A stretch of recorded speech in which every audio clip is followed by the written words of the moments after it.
প্রত্যেকটা দরজার লক কাটা, চোর ঢুকেছে। তারপর আমাকে দেখাই কোন দিক দিয়ে চোর ঢুকেছে। তো আমি দেখলাম যে কোথায় কোথায় ঢুকেছে, এবং প্রত্যেকটা আলমারিতে দেখলাম যে এরকম লক ভাঙা বা এরকম কিছু। তারপরে সেটার সাথে সাথে আমি আমার ঊর্ধ্বতন কর্তৃপক্ষকে জানাই। তারপরে উনি আমাকে যথাযথ পদক্ষেপ নেওয়ার জন্য সাজেশন দেয়। আমি থানায় জানাই, এবং ওই সময় আমার দায়িত্বে যিনি ছিলেন নৈশ প্রহরী, তাকে জিজ্ঞাসা করি। তো সে আমাকে বলেছে যে সে নিচে ছিল, যেখানে তার রাত্রেবেলার রেস্ট রুম, সেখানে সে ছিল, সে টের পায়নি, ওই সময় ঝড় আসছিল। তারপরে আমি পুলিশে আমার সহকারী যে কি বলে জিডি করে, তারপর ওনারা আসেন। কি কি চুরি হয়েছিল প্রাথমিকভাবে আপনার কাছে? না, এখনো প্রাথমিকভাবে আমরা কিছু দেখছি না যে চুরি হয়েছে। আমরা তবুও সরজমিনে সবকিছু চেক করে দেখবো যে কোনো কিছু খোয়া গিয়েছে। সিসি ক্যামেরায় কি পেলেন? সিসি ক্যামেরাতে দেখা গিয়েছে যে এখনো চোর কিছু নেয়নি।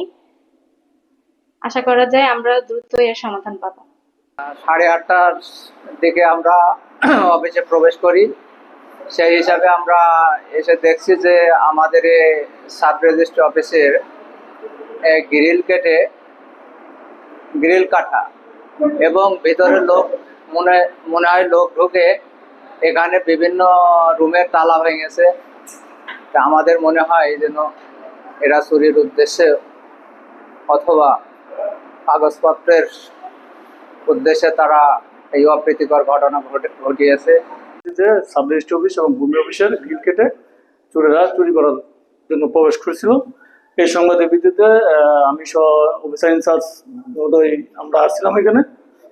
আসার পরে আমরা দেখতে পেলাম যে গ্রিল কেটে প্রবেশ করছে, কিন্তু যে সিসি ক্যামেরা ফুটেজগুলো পর্যালোচনা করে দেখা যায় যে বিভিন্ন আলমারিতে তালাশি করছে, বিভিন্ন জিনিস খোঁজার চেষ্টা করছে, কিন্তু আসলে উনি কোনো কিছু নেয় নাই, হাতে ওনার কোনো কিছু নাই, এবং অফিস কর্তৃপক্ষ জানাইছে তাদের কোনো কিছু এখন পর্যন্ত চুরি হয় নাই। আমাদের এই বিষয়টা তদন্ত অব্যাহত আছে। আমরা তদন্ত পরবর্তীতে আরো বিস্তারিত জানা যাবে যে কোনো কিছু চুরি হয়েছে কিনা।